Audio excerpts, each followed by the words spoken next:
I'm warning you now, they may hear things you don't want them to hear. All right? Right? Yes. Okay. You ready to go? Okay. Okay, we're going. All right. My name is Rick Smith, and usually I start off by giving a couple announcements about other things that are related to my lecture, only because they're important later on.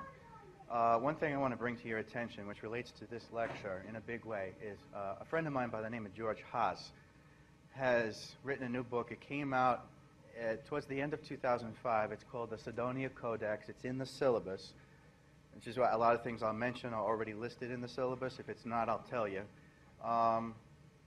It's extremely important that you read a book like that because it deals with the direct connection between what's referred to as the geoglyphs on Mars and the geoglyphs and cultural icons of Mesoamerica, that being South America, Mayan, Incan, and Aztec, and Olmec.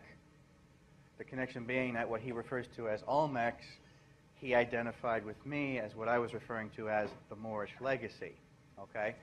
The Cydonia Codex is a big key to understanding the relationship between Mars and Earth. Both he and I had agreed that one of the biggest reasons that NASA keeps burying this stuff, that there's hundreds of geoglyphs out there. I'm sure you've heard of Richard Hoagland, but what he had done would be seen as juvenile compared to what George Haas and William Saunders have done with the Cydonia Codex. It's 10 years worth of research. And it goes far and above or beyond what now would be just juvenile shenanigans with what's referred to as the face on Mars.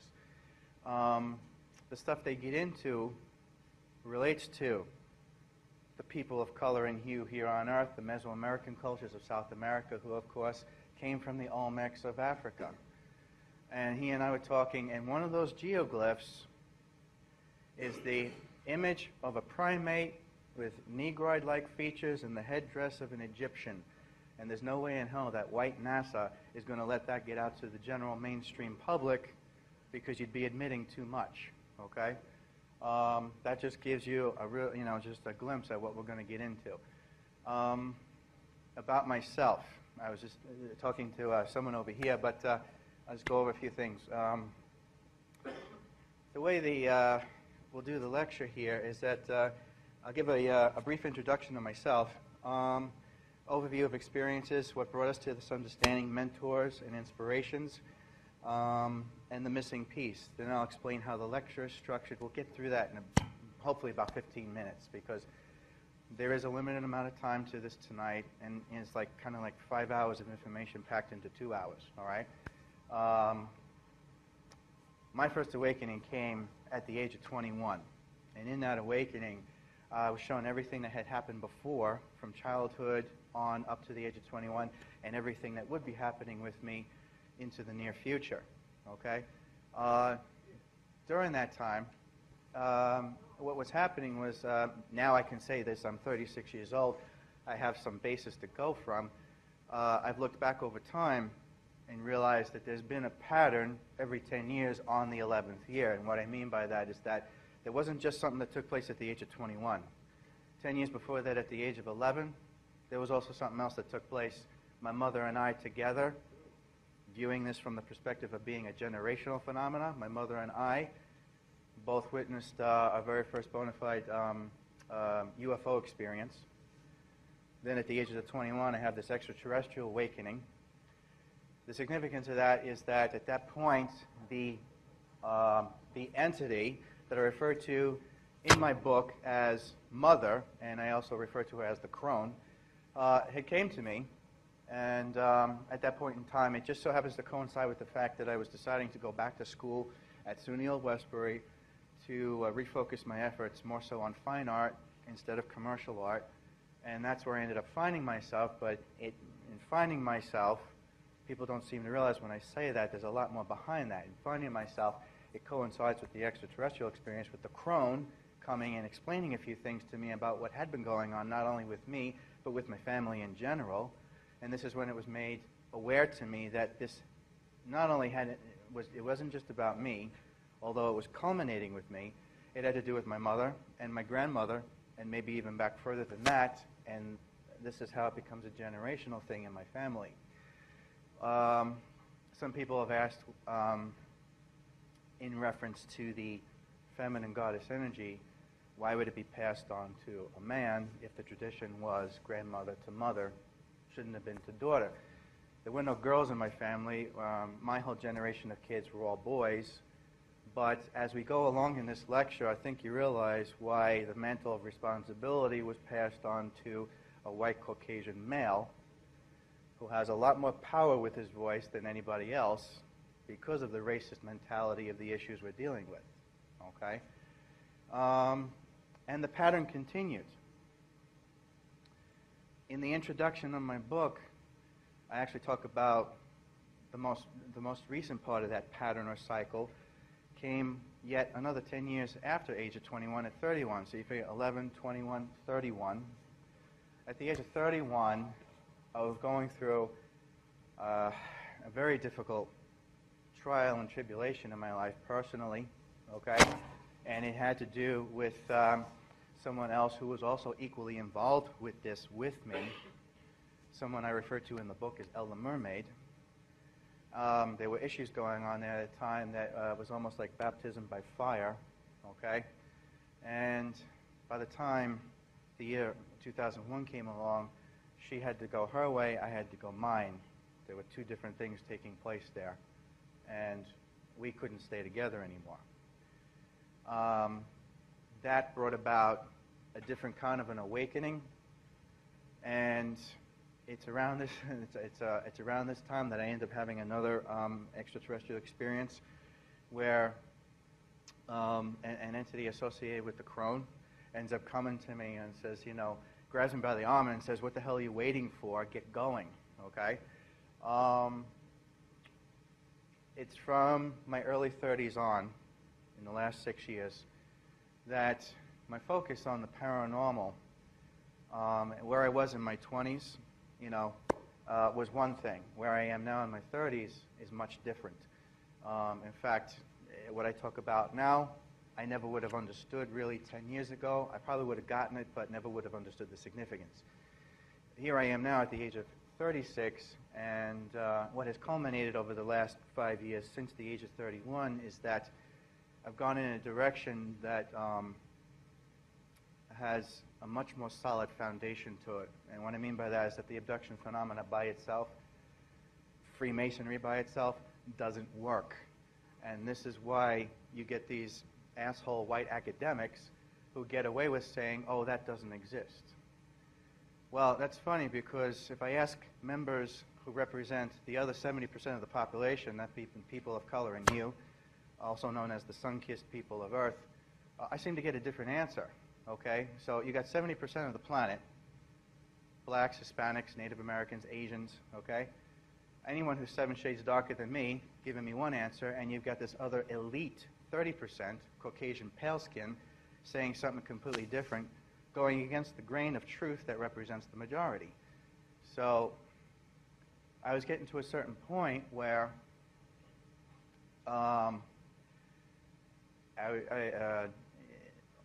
about 2 years ago, Peter Moon and I hooked up again. I'd known Peter Moon since 1994. But around 2004, we had hooked up again, and he knew intuitively where I was going. As a matter of fact, he turns out to be one of my mentors. He ends up walking out to me at one of his meetings, hands me this giant book. It's about yay thick and square like this, okay? It's in the syllabus. I do recommend you take the time to study it. I'm about 1/3 of the way through it, and I'm still reading it because it's got little tiny type like this going down every page. But he sends it to me, and I look at it, and it says, "The biography of Noble Drew Ali." He says, "I know about this."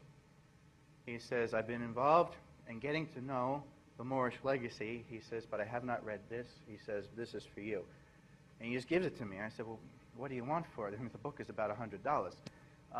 he says, I don't want anything for it. He says, this is what you need to go the rest of the way.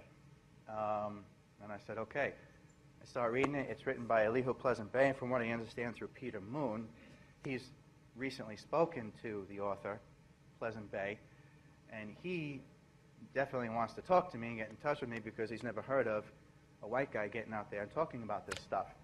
So this is like an enigma and an anomaly to him as well. But it was bound to happen at some point, okay? So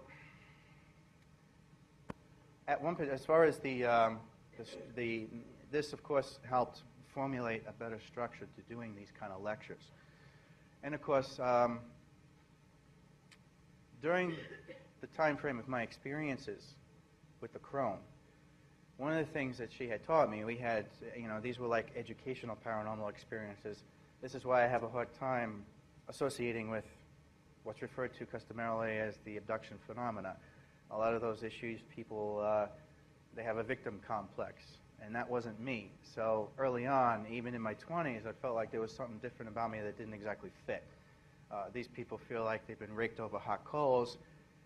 I feel like I'm Superman. So there's something going on here. One of the things that the crone had burned into me was that she would not always be there. Things would happen. She would have to make a major sacrifice and decide what side she was on finally. Because, of course, she's part of this extraterrestrial council, and as with everything, there's good and bad on any council. And they were looking for an excuse to label her as a traitor, treasonous, because she had the stench of humanity on her because she decided to side with human beings. And the crone is what you might refer to as one of the praying mantis types, an ancient healer, okay? Been around since, time immemorial, very ancient race. There's only a few of them left. So, yeah, it's very tall, about, 9 feet over me, okay?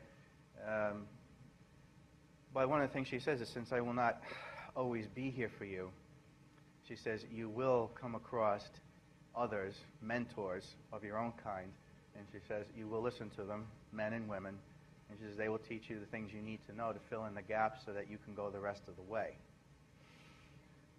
That was the other major realization that came in the early 30s, was that a lot of these mentors and teachers, a lot of them were white, but they were getting information from people who were all of color and hue.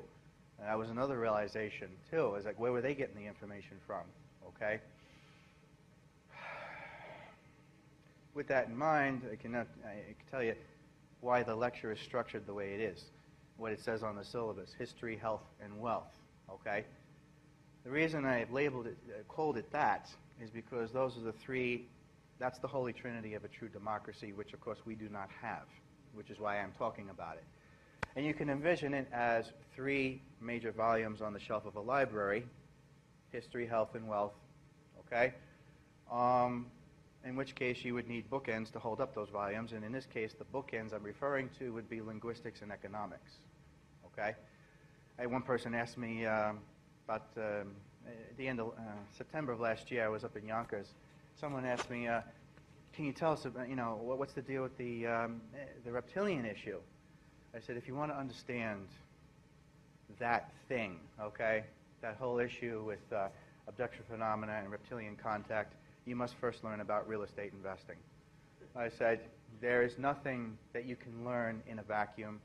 I said, the only way to truly understand what's going on with the abduction phenomena is to understand economics. And the only way to learn about economics is to learn about real estate investing, because that is the backbone of the economic structure on this planet, global real estate investing, okay? Investing in tradable commodities.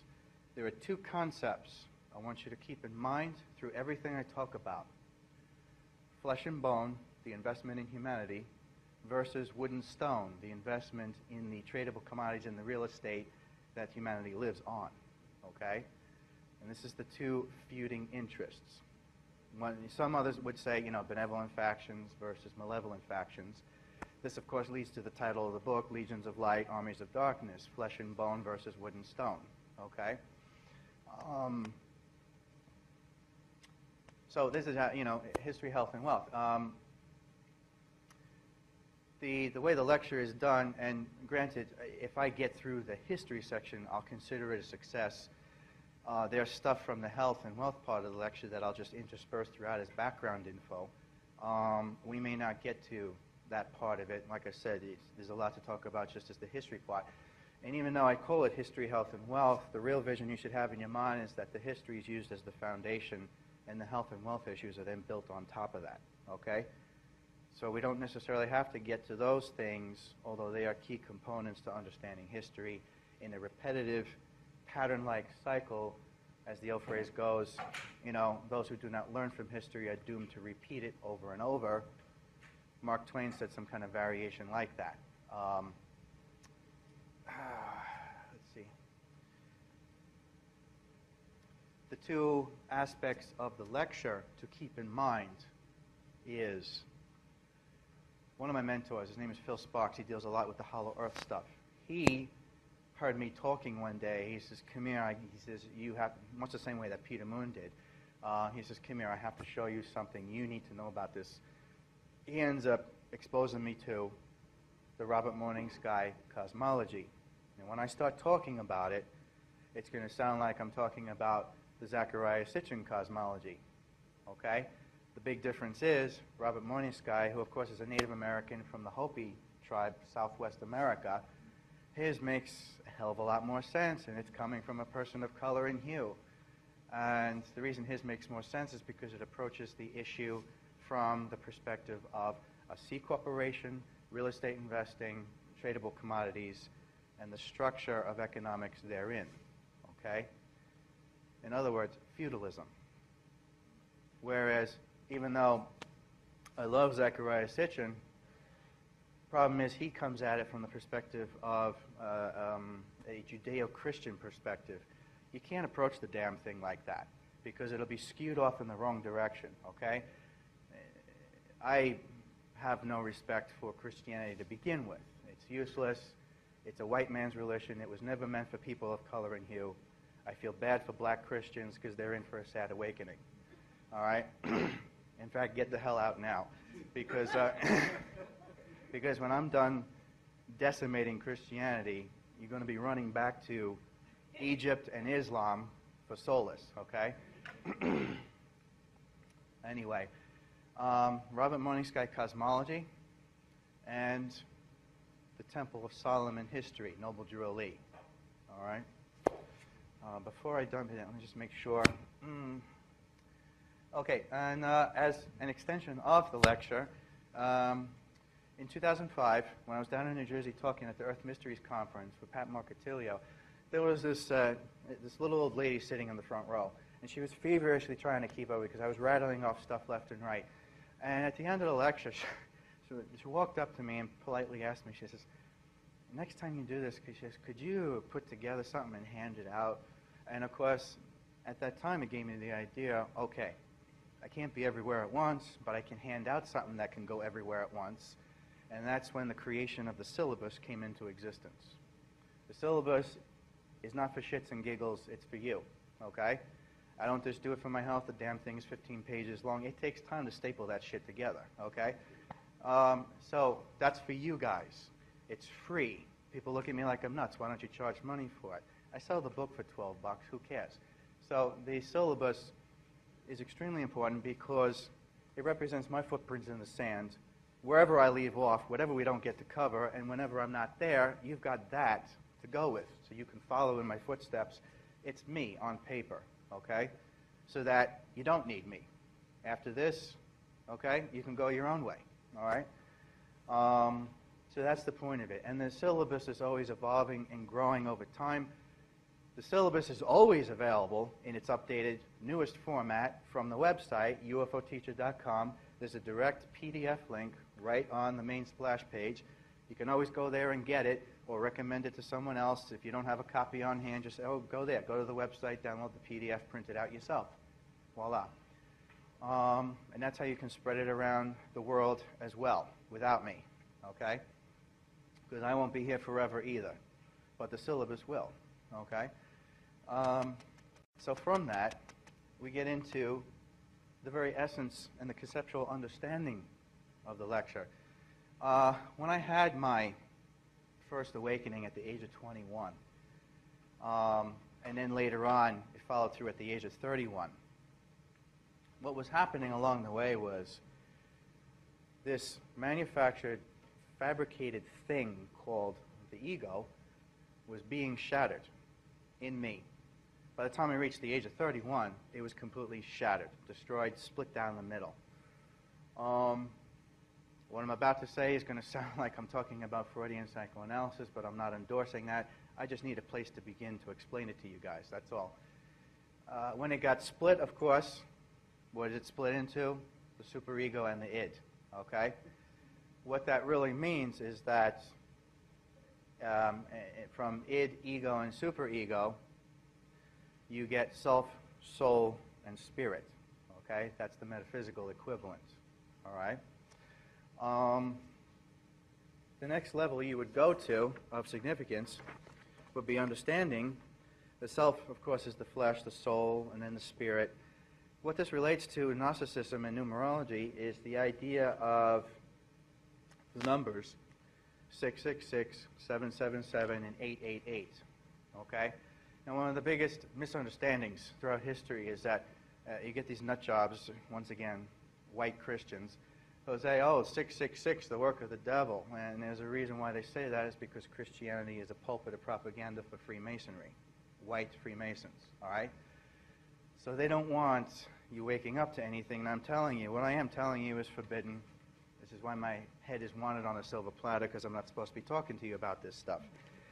But the thing is, 666 is the beast. But the question was, and the question that nobody ever bothered to ask was, who the hell is the beast? Okay? The beast is the man. You, me, the next door neighbor. That is the beast. And the beast is the slave, henceforth the consumer slave.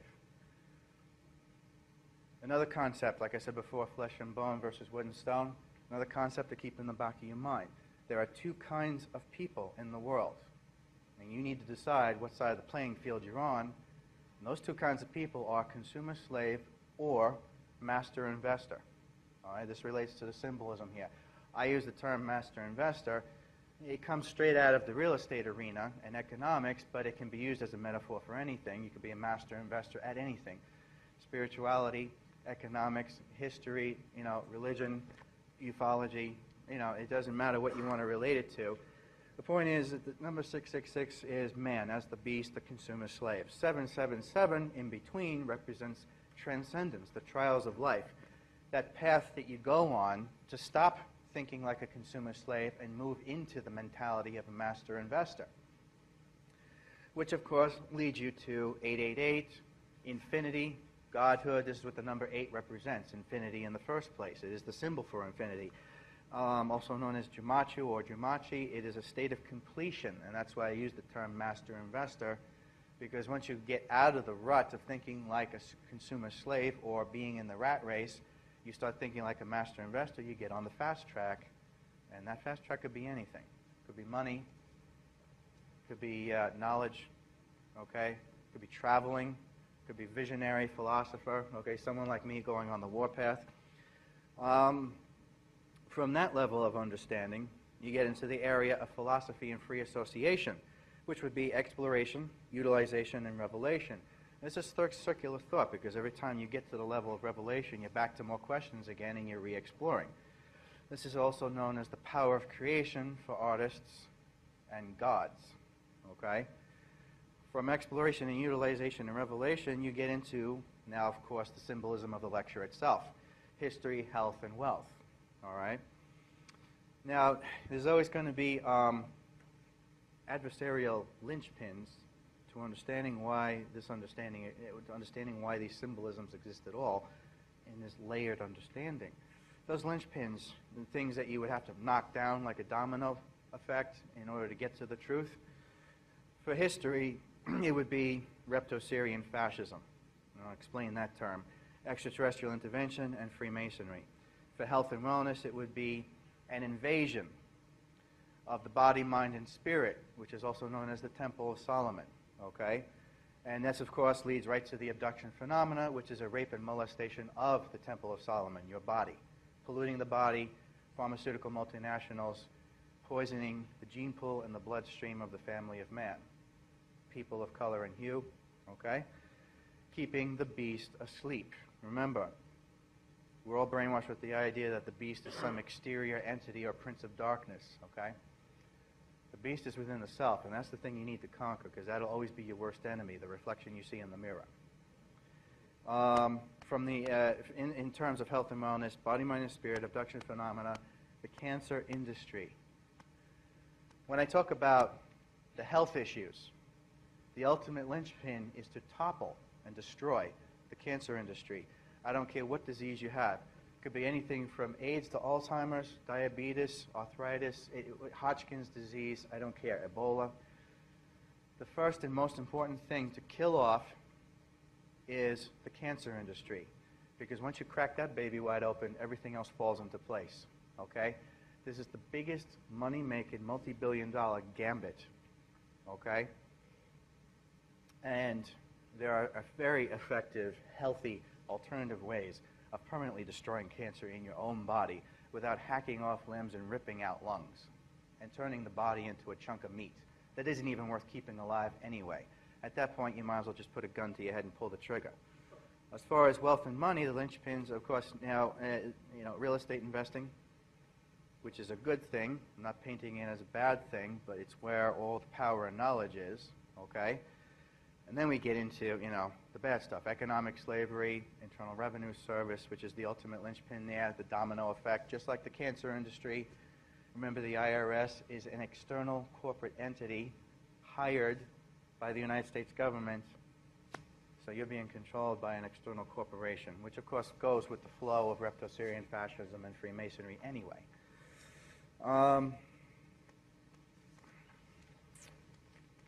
Okay.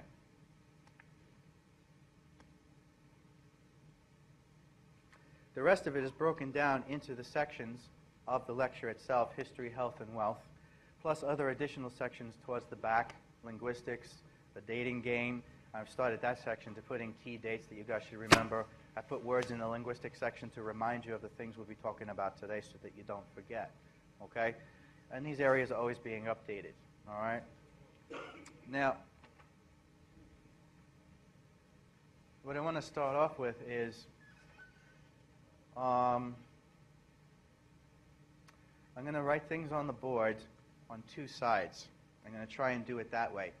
And we'll be talking about terminology, where words come from, words we take advantage of, take for granted every day, angel, demon, shadow, God, stuff like that, where they actually come from. And you'll be surprised to realize that most of the words that you take for granted every day in that particular sense all came from an extraterrestrial source, an extraterrestrial dialect, okay?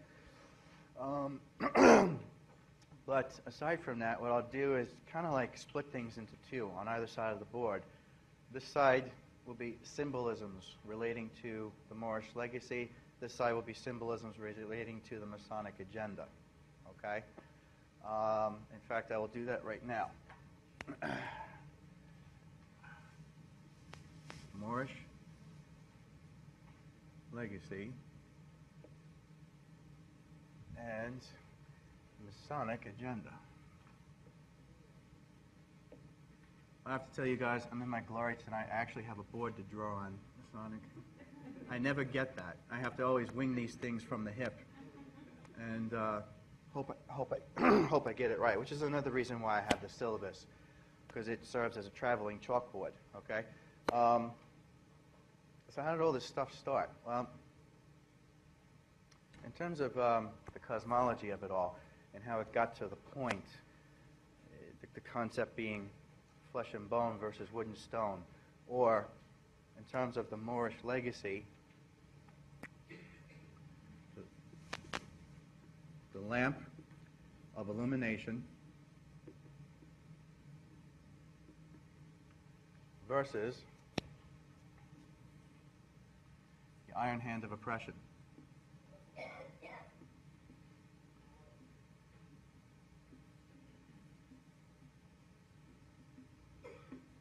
Okay? lamp of illumination versus iron hand of oppression. Flesh and bone, wood and stone. Okay?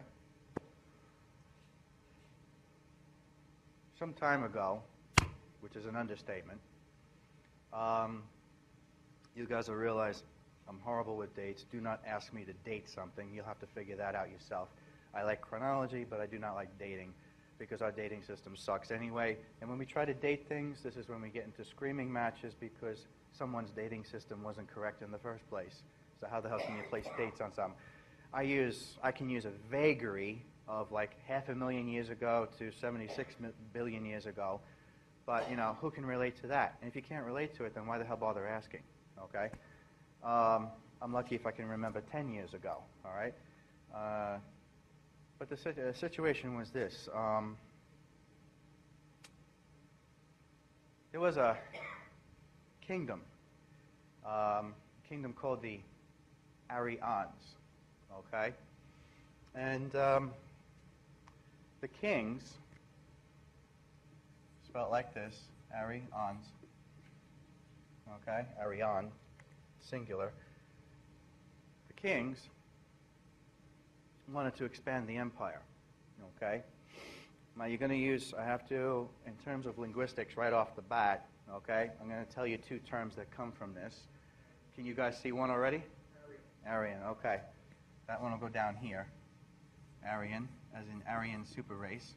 And you're going to notice that there's always, with these bastards, there's always a favoritism towards the pale skin, okay? All right? Aryan. And up here, Orion. This is where the term Orion comes from. I had to bring that up now because I'm going to use the phrase Orion Empire, and you needed to know that I'm really talking about the Aryan Empire, okay? This is where scientists get the word Orion, constellation, which doesn't come from science. It comes from Native Americans and Native Africans, okay? All right? Just look into the Dogon tribe, all right? So science does not get this stuff by itself. It goes to people of color and hue and then claims it as its own, all right? The Orion Empire, which is already big enough, wanted to expand its borders some more. So they start pushing outward, and the kings are happy with how far it goes, okay? And after a while, you know, after a while, they're pretty happy with what they've done, okay? But the thing was, along the way, they started teaching it to the women, the queens, okay? Now, the queens, got to remember, you know, we're talking about the female side of the species. In any case, the queens got a taste for this, okay? And it turned out they really liked doing this whole expanding the empire and running the operation type thing.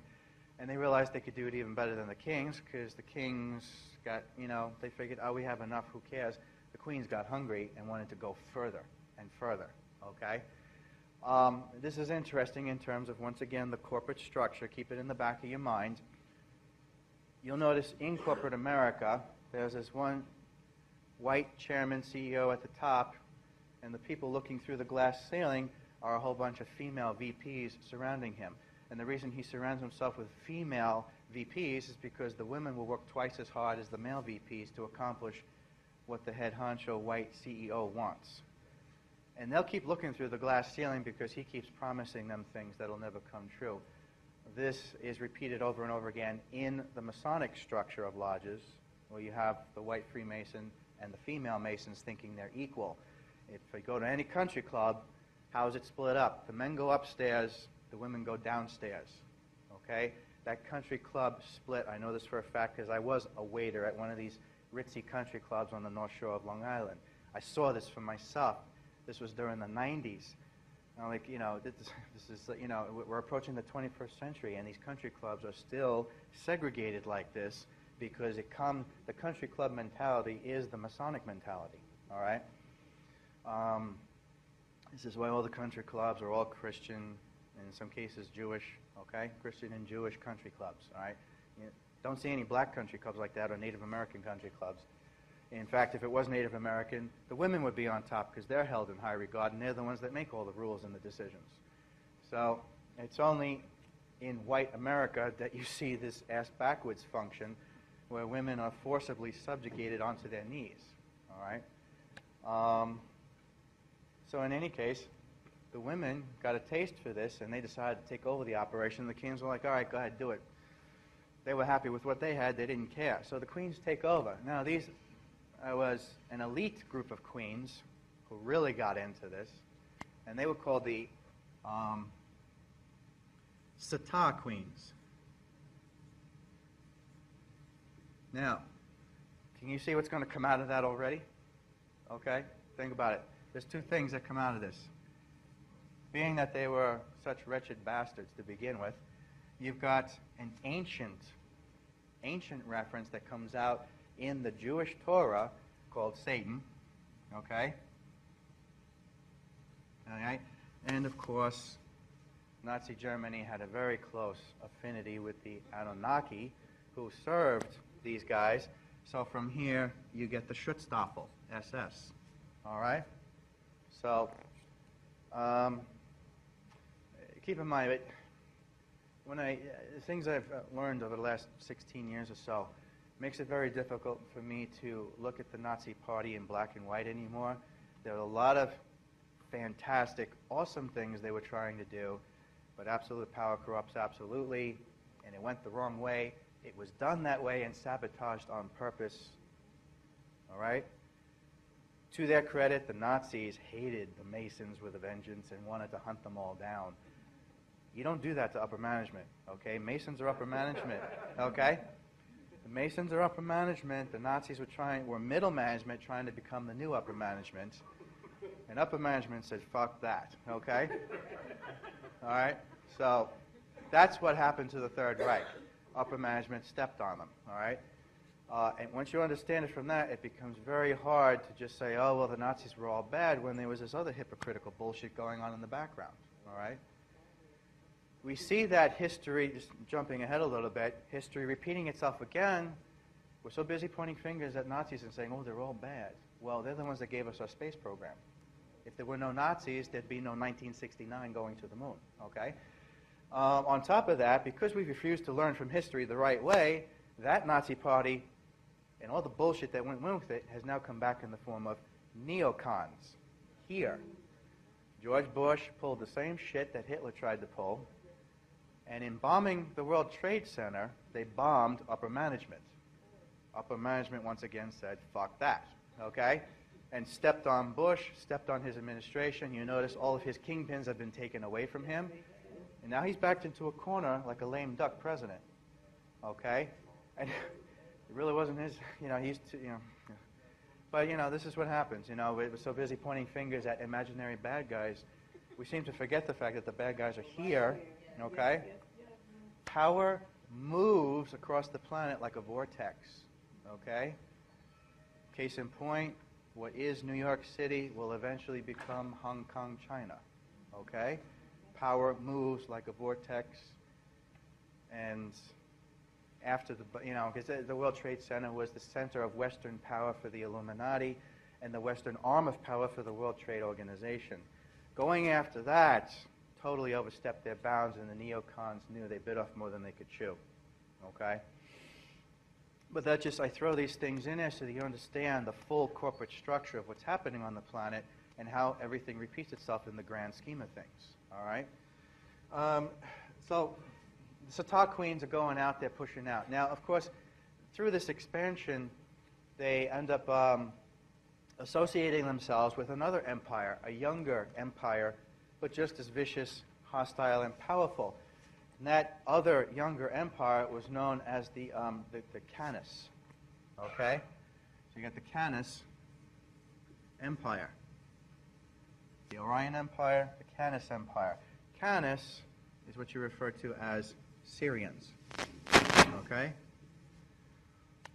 From Canis, what does it look like? Two words. Canis, they were what you refer to today, if you were to see a dog walking on two legs, bipedal canines, okay? From Canis, you get canine, and you also get cannibal, okay? Now, the reason you get cannibal is not just because of the linguistic connection, but also because the Canis Empire had an elite group of warriors called the Dukes. Okay? So from there, you have Dukes. It was spelt like this, D-K, because remember, vowels are just a crutch. If you're going to learn about language, you're going to realize vowels are absent from ancient history, okay? Because remember, language comes from Sanskrit first and then is translated to written tablets, papyrus, paper, okay? Duk, okay? They were known as, you're going to like this, they were known as the Dukes of War. This is where Shakespeare got the phrase dogs of war. From Duk, you get the term dog. They were Syrians, and this is how they can become known as the dog race. So from Duk, you get the word dog. Dogs of war, Dukes of war. And the cannibalism part, coming from the name, also came from their method of warfare, which was just to simply eat the enemy right on the battlefield. Okay? Now, if you're going to run a corporation, you can't eat the employees, okay? So the Satar queens went to the Canis feudal lords, once again, the ultimate form of government being feudalism everywhere. This democracy will go back to feudalism, like it or not. The Arians, trying to run an establishment here and in a relationship with them, they were feuding with each other, and they realized it's more profitable to work together, okay? What you see, the friction between these two is no different than the friction that was caused during the Civil War in this country, and the only reason the Civil War was brought to an end was because it was more economically feasible to bring it to an end. No one was making money off the war, so it was time to bring it to an end. Here, they were losing money, destroying everything in sight, laws of supply and demand. There comes to a certain point where war starts destroying the profits that you initially started the war for in the first place. Then you need to stop it. So they decided it was more profitable to work together. And this is when the Aryan Empire and the Canis Empire, the Syrians, Orion, joined forces, tentatively working together. It's not like they were hugging each other and kissing, okay? What happens is that because the Satar queens were spreading so far out, this relationship here between the younger and the older empire began what is now known today as the two-party system. This is the original two-party system right here, okay? Now, in that two-party system, somebody makes the rules and the other one carries out the dirty work. The Satar queens made the rules, passed the laws, decreed. The Canis carried out the dirty work. They were the feudal lords, okay? Feudal lords. What's interesting is that as I go along in this lecture, you will also see me interspersing references and symbolisms from the Invisible College.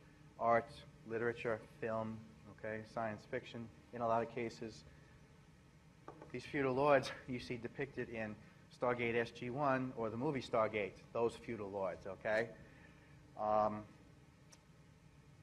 Here, you're talking about if you're looking for good depictions, the Satars, the reptilians, there's this great bounty hunter played a very small role in Star Wars The Empire Strikes Back. Bosk, the reptilian, who's standing right there next to Boba Fett. That's your reptilian, okay? Here, Dogs of War, Syrians. You ever see the movie The Howling? They stand on two legs. You see them stand up like that? That's your Syrian, okay? That's how scary it gets seeing these damn things. Imagine the bounty hunter and one of those werewolves, okay? From these feudal lords, there was, of course, where the term comes from, feuding. The Syrians being a younger empire, they also feuded amongst themselves. Why? Because they were vying for favoritism from the Satar queens, okay? The Satar queens decided to pick one over all others, and they favored him over all others. And that one that they picked was known as Anu, okay? The Syrian feudal lord, Anu, all right? Now, from Anu, since Anu was favored by them, it made it much easier for, as you see with the mafia or any kind of criminal organization, what do you do first? You want a monopoly, you eliminate the competition. But you need backing from the crime syndicate to do that. This was the crime syndicate that backed up Anu, gave him carte blanche to go out and kill off all the other feudal lords, eliminating the competition. And what was he doing that for? Why was he favored? Okay, with the expansion of the empire came the discovery of this solar system, okay, in a much younger state of existence. And what made it so fantastic to discover was because, once again, concept, wood and stone, they discovered rich and valuable tradable resources within the kingdom. Now, when I use the term kingdom, kingdom is supposed to reference solar system, okay? When in any kind of Gnostic or religious literature, when you see the word kingdom, they're talking about solar systems, okay? And in each and every solar system, no different than real estate here on one planet, okay? In each and every solar system, in keeping with the idea of feudal structure, corporate structure, there was always one planet that's going to be used as the throne of power. In this case, it's Earth. Earth is the throne of power. This goes a hell of a long way to explaining why they are so interested in coming here to this backwater system, okay? And a lot of the naysayers and academics are like, why would they come here if we're such a bunch of ignoramuses and we're only interested in tribal warfare? That's the best we can do at this point. I mean, we started off the 21st century with a bang, literally, by going and invading the Middle East. That doesn't really exactly speak well of alien contact. So, but the interest from that side of it is the tradable commodities within the entire solar system, not just this planet. But this planet is the throne of power, so it has to be given that due respect first, and this is where you get all the wars and the feuding over controlling this throne, because legally, by feudal law, when you control the throne, you control all the other commodities within that system, within that kingdom, in this case, the other planets, the other real estate, okay? This is also what made this solar system something worth fighting over, because of all the rare and rich and valuable tradable commodities that were found here. And of course, it's because of the ambition of the females that this system was found at all, okay? But them being the elitist pigs that they are, they're not going to get their hands dirty by doing the work themselves. Why? Because in this two-party system, they are upper management, they are middle management. Middle management gets stuck with the job of doing the dirty work, okay? Middle management, this is why they favored him, okay? They bloated his ego and said, you're the one we want. Meanwhile, they just wanted some lackey to do the work. So they sent him down. Now, he's King Anu, so of course he too is not going to get his hands dirty. What does he do? He sends his vicious, sadistic pig of a son called Enlil, okay? So from Anu, you get Enlil. Prince Enlil. King Anu, Prince Enlil, okay? Now, Enlil did not want to come here. But this shows you how powerful the treaties and agreements and feudal law is between these two empires, to the point where he could force his son to do this, or else you're dead, okay? When they come knocking on your door and say, you go here, you go, otherwise you get your throat slit. Enlil, under protest, came down to this system, and his job was to basically mine the tradable commodities within this solar system. He didn't want to be here. He had his own form of middle management, okay? He had, based on Anu's name, he had the Anunnaki, okay? Now, what's interesting about this is that if we can split this, but linguistically, if we can split this down the middle, all right, Anunnaki, Anu's faithful, okay? All right, because of King Anu, all right? Well, that leaves us with the second half here. Now, I can only say this just on intuition alone. I find it quite interesting that Naki, you have the Third Reich associating themselves with this cosmology as being the rightful heirs to the throne. From Naki, you get a mispronunciation, Nazi, okay? Can't prove it, but it's a strong intuition, something to think about, all right? Anunnaki, Nazis, all right? And they talked about the Anunnaki all the time. They were very into that stuff, all right? For better or worse, they knew all about this stuff. So Anil comes around using the Anunnaki, okay, to start digging out the rich and raw materials from the mines: coal, diamonds, gold, okay, silver, copper, nickel, all right, all that stuff. Anunnaki, though, they're like royal guards. They are elite warriors, okay? They've been busy fighting with the reptilians. Now all of a sudden they're denigrated to slave labor. This pissed them off, okay? Remember, Enlil is playing the role of upper management, Anunnaki playing the role of middle management. There's always the two-party system here, okay? Always that kind of structure.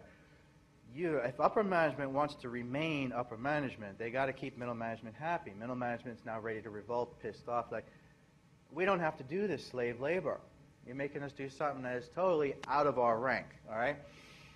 So Enlil goes back to his father and says, I'm having a problem here.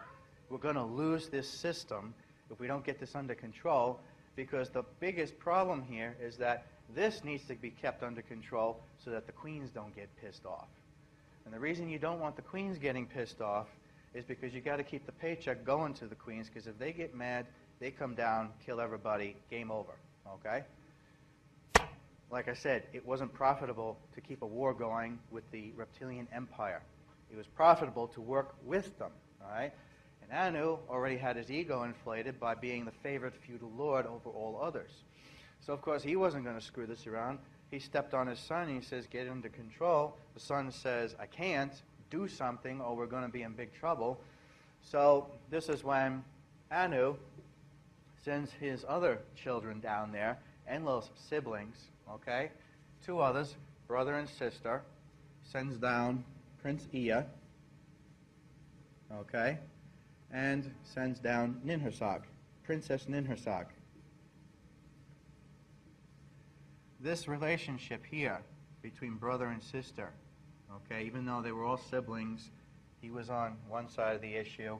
What you see happening here is, as we go along in the discussion, is eventually you're going to realize what gives birth, the feud between him and these two gives birth to this and this, okay? That's why I had the two split up like that.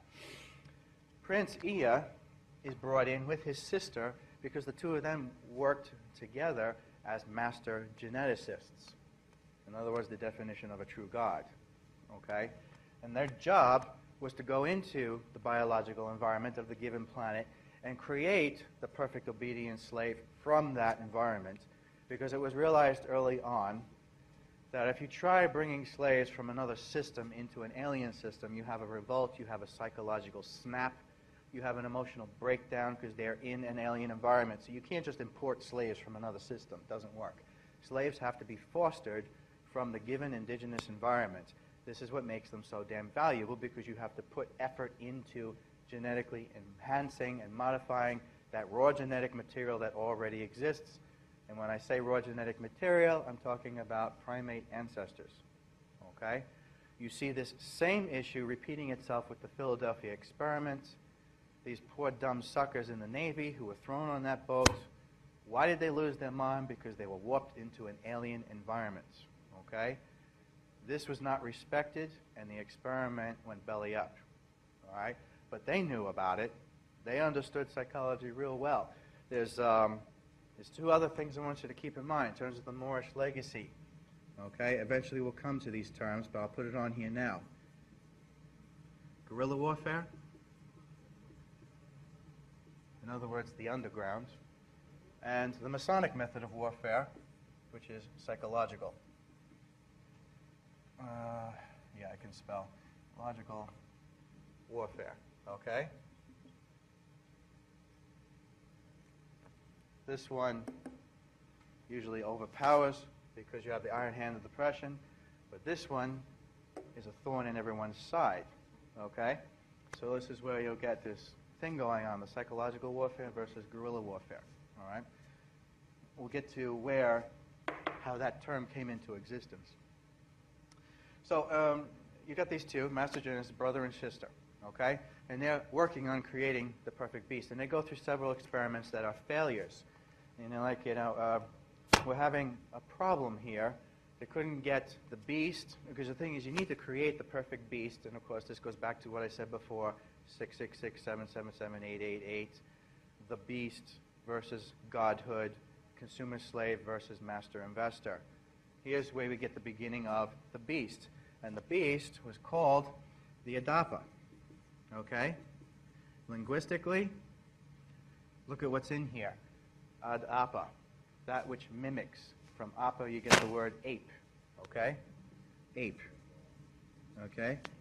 As in Planet of the Apes. Which is also a very good piece of invisible college materials. Boatloads of symbolism in all of the Planet of the Apes movies. Now, what had happened was they were trying to get to this, and they were having problems. They couldn't get the damn thing to be smart enough to obey commands without being too smart to think, therefore I am.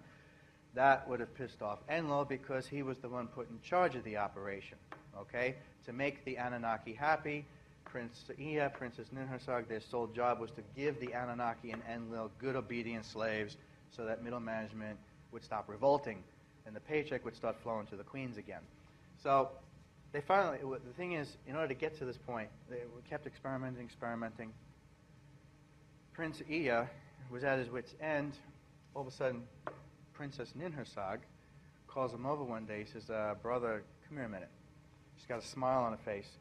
She figured out something at the bottom of the test tube. She finally figured out to find the proper genetic formula for creating the perfect Adapa. So what does this really mean? You have this brother and sister relationship, male and female. It was a woman that created man, and it was a man who put his seal of approval on it. Okay?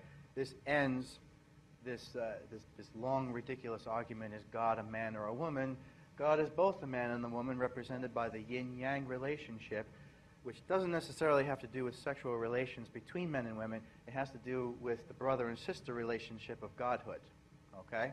The power to create life from the given environment, from the raw genetic material, which was the Adapa. And what you have with the Adapa is this overgrown ape-like thing that could stand upright.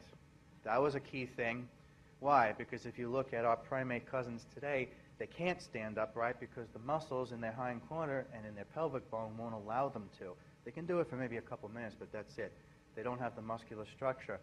So one of the adaptations that had to be made, or modifications, was to create the beast with the lower leg power to lift. They already had the upper body strength, which was tremendous, okay? This is why chimpanzees are so damn volatile, and you hardly see them in movies, as opposed to orangutans, which are much more docile. Chimpanzees will kill you, okay? And that was the biggest mistake that was made here, was that primate ancestor to us on the chimpanzee was chosen, okay? So not only do you get the obedient Adapa, but eventually along the way, there's that other hot-blooded essence running through that it eventually contributes to rebellion, okay? So the Anunnaki start employing the slaves, the Adapas, our primate ancestors, to go to work in the mines.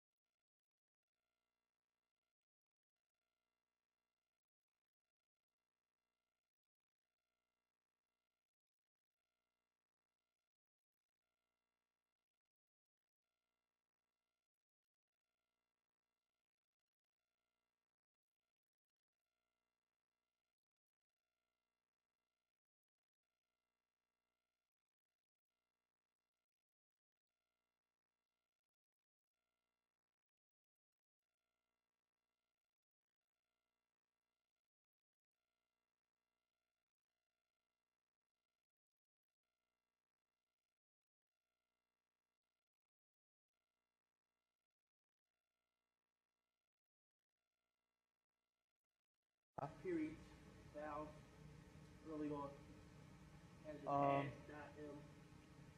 dot, could have been dots, could have been dashes, could have been nothing at all, just, you know. Well, Anything was this going on Rosetta Stone? on the Rosetta Stone? I have no idea. I wouldn't be able to tell you. Okay? But an example of a word without vowels, which sounds like it has vowels, would be, let me see if I can do this right. Yay way. Okay? The reason I ask you this is because I've seen Adam spelled AD.M. Okay. Okay, that's interesting. No, I haven't seen that myself. And under, it was a new creation story similar to that. Okay. Let me get to the atom in a minute, as you'll be interested in what I have to say.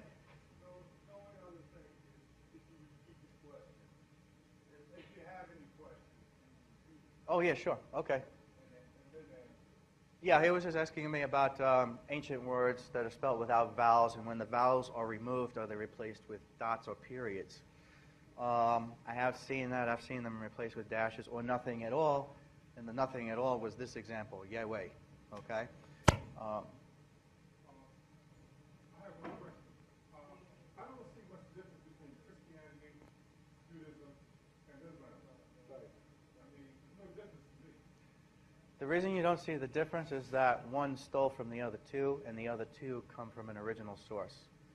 Christianity ripped off everything. That's why there's nothing original about it. It gets its God from the Greek Zeus, okay? It gets its angels from the extraterrestrials. It gets the term devil, I'll explain, from the labalism of Enki, okay?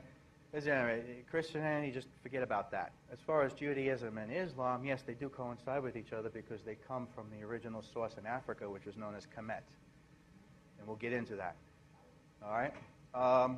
Because I'm trying to speed through the cosmology so you have a foundation for the Noble Jubilee history, all right? The Moorish Legacy by itself is enough to appreciate, but it doesn't have the same impact if you don't understand the extraterrestrial issue behind it, all right? Here. Get through that first. This gives it a more impetus over here. This by itself, nothing, all right? So the Anunnaki are using the apes. Now, on the word of Enlil, being the hump that he is, the Anunnaki are working the Adapas to the bone into the ground, killing them off literally left and right.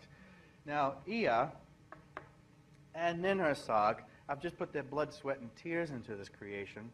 They have, allegedly, a certain amount of compassion that they develop for the creation, as any artist or God would towards his piece of artwork, okay? So they start getting rather pissed off at the way their hostile, sadistic pig of a brother is driving them into the ground. So Ea decides, wait a minute, I'm putting all this damn effort into this thing. I want some for myself, okay?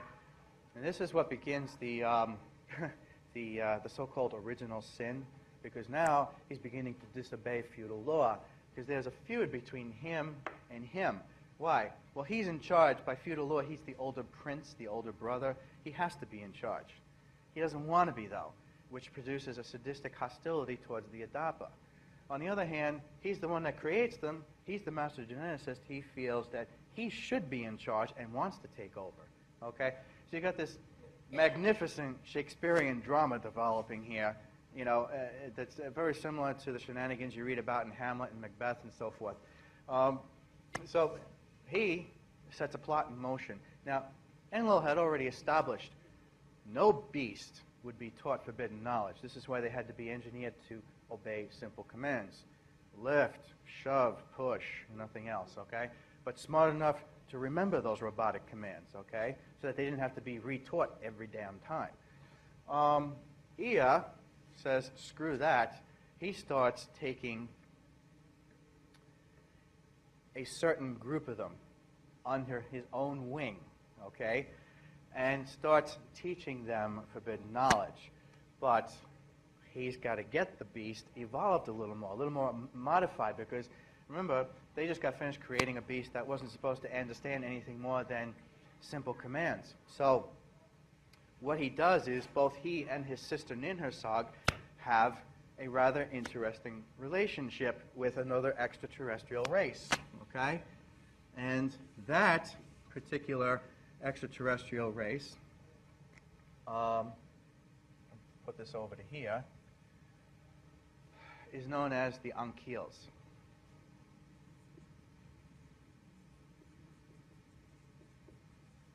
Okay? Now, what are the Ankyls? Once again, drawing upon the Invisible College, James Cameron did the best job ever of depicting the Ankyls in the movie The Abyss.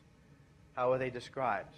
They're described as avionic, bird-like race of beings, highly evolved very far out of three-dimensional existence to higher densities, but they got bored and missed the fun in the third dimension, so part of them came back down to the third dimension.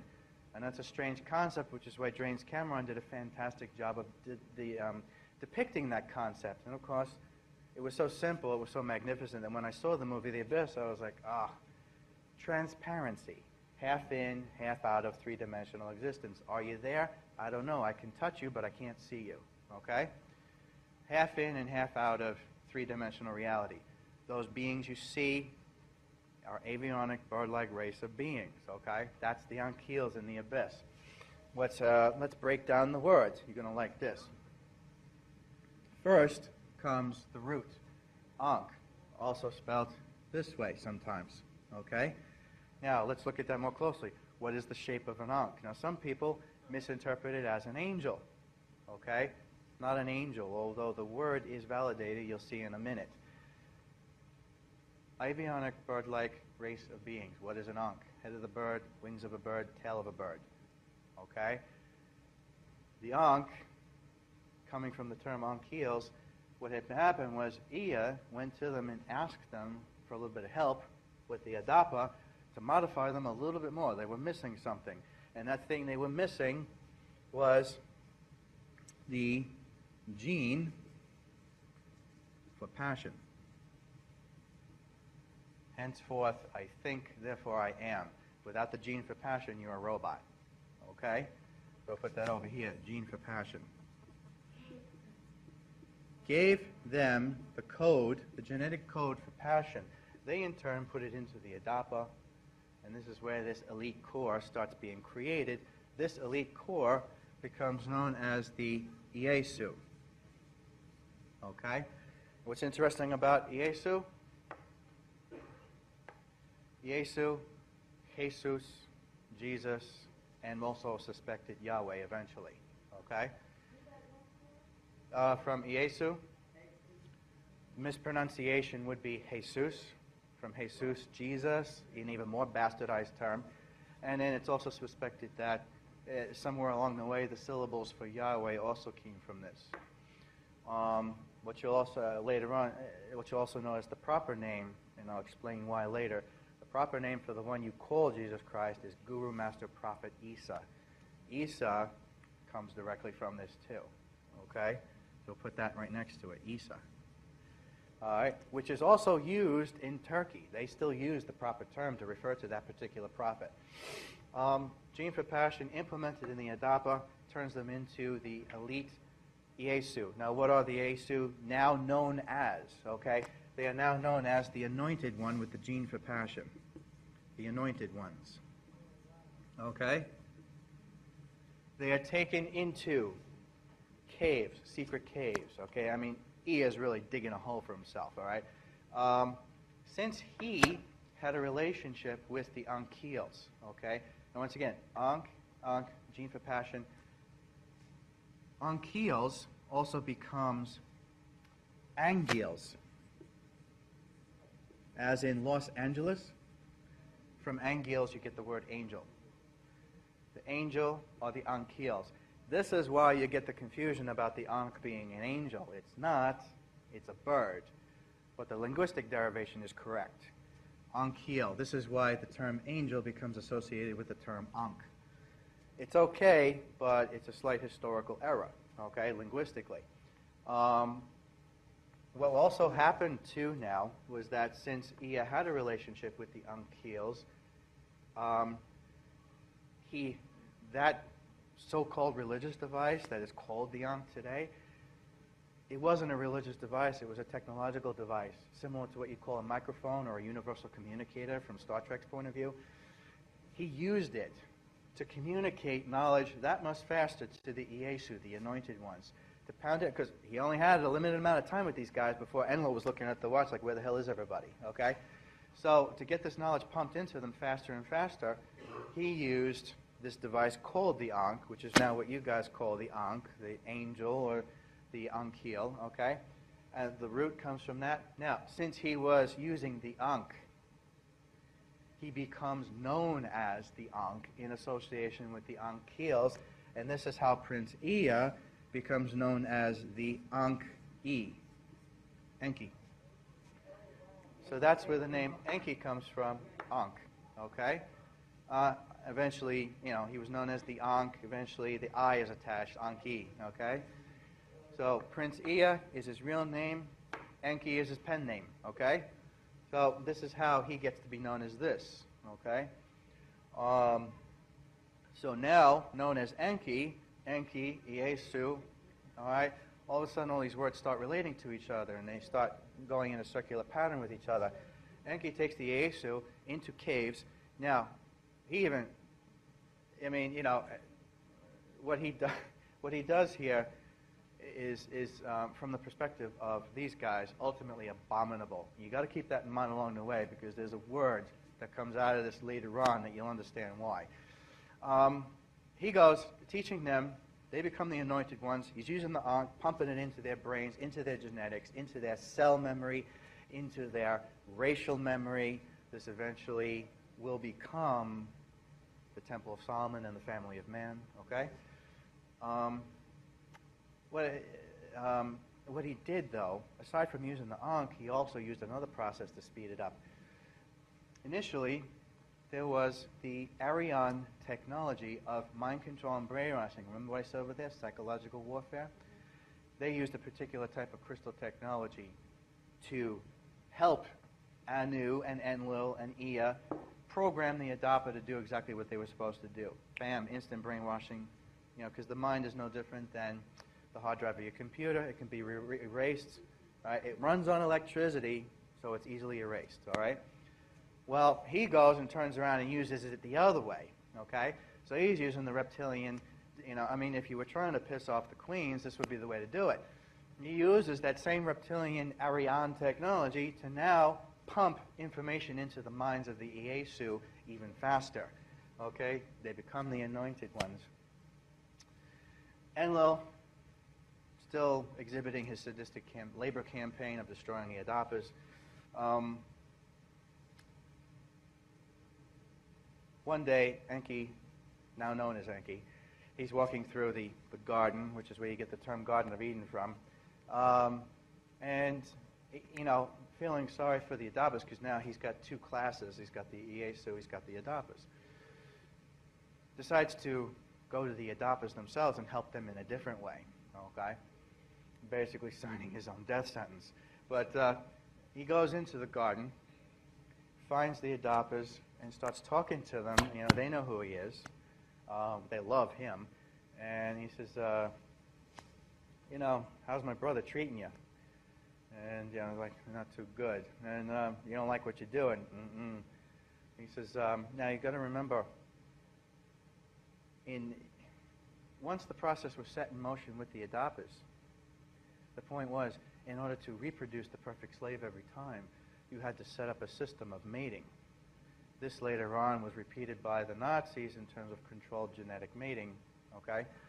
Well, in this particular case, one male Adapa was forced to mate with one male female Adapa all the time. Henceforth, perfect predictability as to what kind of slave offspring would be produced every time. It was a way of manipulating racial memory and cell memory in a slave economy, okay? And the thing is, the only way to keep that going was to have it in a controlled biosphere environment. That controlled biosphere is, of course, what you read about in the book of Genesis, the Garden of Eden, okay? This is where you get the concept of an Adam and an Eve, okay? One male Adapa forced to mate with one female Adapa, okay? And all of them had to do that, and they were all tagged, all right, so they would remember who they're supposed to have sex with. And at a certain time of the month, at the ring of the bell, they'd say, come and get it, and, they'd all go in there and go at it, and that would be it, all right? Well, the thing was, that was, for all the misery that there was, that was the only form of enjoyment that they had. So now, Enki walks into the garden, and he says, what if I could show you something that would make your life that much better. He says, you're not going to escape the slave system that you're in. I can't do anything for that. He says, but I can teach you something that will make your miserable life that much more pleasurable. He says, you know that thing you're allowed to do once a month at the ring of a bell? He says, well, here's a magnificent concept. Guess what? You can do that anytime you want, anywhere, with anyone, okay? All right? So they're thinking about this, right? And they're looking at each other, and all of a sudden the adopter starts smiling. All right? Well, later on, Enlil's looking around, the Anunnaki are looking around, nothing's getting done. Where the hell is everybody? All right? All right? So Enlil goes into the garden looking for them, all right? And of course now Enki had told them, said, look, I'll teach you this, but you have to promise and make damn sure that my brother does not find out about this. He says, otherwise everybody's screwed, all right? So, that's right. Yes. So, but as with everything, somebody's bound to mess this up big time, okay? Someone's going to make a mistake. Well, sure enough, someone was caught by surprise, right? Enlil's walking through the garden looking for something. He hears this noise behind a bush, right? So, looks behind the bush and sees a male adopter fully erect, getting it on with a female adopter that wasn't tagged with the same symbol, okay? At that point, the gig was up.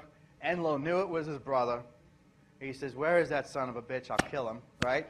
And this, once that went out, then he found out that not only did he do that, okay, not only did he do that, but he found out that he was also teaching the anointed ones forbidden knowledge, okay? So now he found out about the Iesu, okay? So now he goes on this unholy, massacre, starts just killing off, because at this point now, the adopters have been having sex with everyone. This produces a total screw-up in the genetic structure of slavery, okay? Now you can't tell what kind of product is going to come out, the end results, okay? All these female adopters are pregnant with God knows what. And on top of that, to make matters even worse, a select group was picked to be taught forbidden knowledge. And this forbidden knowledge was, of course, the whys and wherefores of the galactic community and where the adopter came from in the first place. Okay? You're not supposed to be teaching the slave where he came from, okay? Because that's where Mary Shelley gets the idea for Frankenstein, okay? The awakening of the beast, and then the beast coming home to the creator to kill the creator, okay? So he goes on a rampage, killing everyone looking for his brother. At this point, Enki's got to get out of town, all right, real fast. So he takes off, but he also takes off with a whole bunch of the anointed ones, the Iesu. Takes off to what is now referred to as the Pleiades, and proceeds to continue on with the experiment with the anointed ones to produce what's referred to in ufology as the Pleiadians, okay? Another branch of something beyond Homo sapient man, all right? Also related to the human race, the family of man, okay? Some of the anointed ones stayed beside. Some of the Iesu stayed behind to carry on the good fight because they knew the adopters were getting slaughtered, their own brothers and sisters. Someone had to stay behind. So some of the anointed ones stay behind. Enki, he takes off with most of them, the lion's share of them, to the Pleiades. What happened was Enlil, now with his massive spaceship armada and whatnot, is slaughtering everyone left and right. The anointed ones, the Iesu, are like, we have nothing to go up against this, and we're the only ones who know the truth. We can't afford to go up against him and get killed.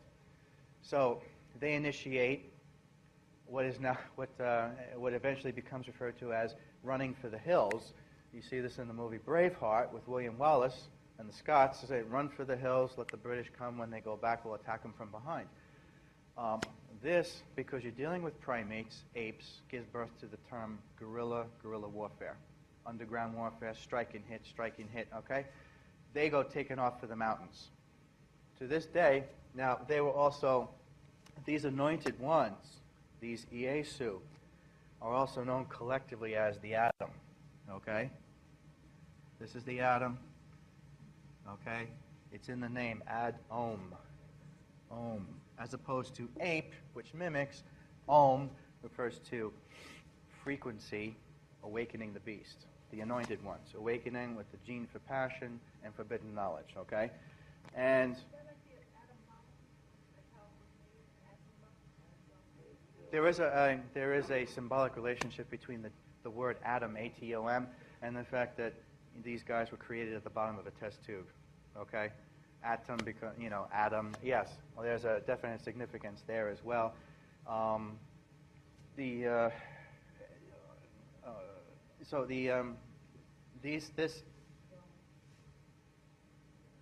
Iesu, the atom, they're still carrying on that good fight today. You don't call him Adam anymore. You don't call him Iesu. You call him by another name. Nowadays, you use the term Yeti, Sasquatch, Bigfoot. Okay? Sasquatch, Bigfoot. That's the atom. Okay? They have carried on the good fight for today. They are living libraries, just like that of the blue whales of the sea. Okay?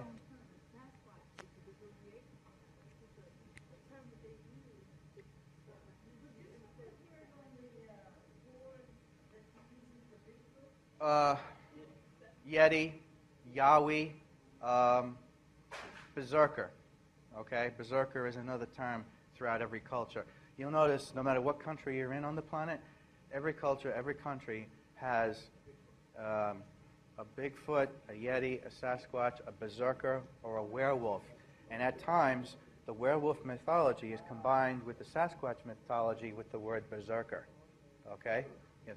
You just made a reference to a library. What did you say? The whales? Both the blue whales and the Sasquatch are living libraries. What do you mean by that? I mean, they have it within themselves, make up their own cell structure, all this key information of true ancient history, where the human race comes from, our relationship with extraterrestrial entities, the family of man, people of color and hue as true custodians of the land. They were locked with that nation so that that information would never get lost, and the people of color and hue would be recognized as the rightful custodians of Earth. How did the links to the whales come about? I only know that from what I had been taught by other metaphysical teachers. I don't connect it to their only. The only connection I make is that both the blue whales and the Sasquatch represent Mother Earth.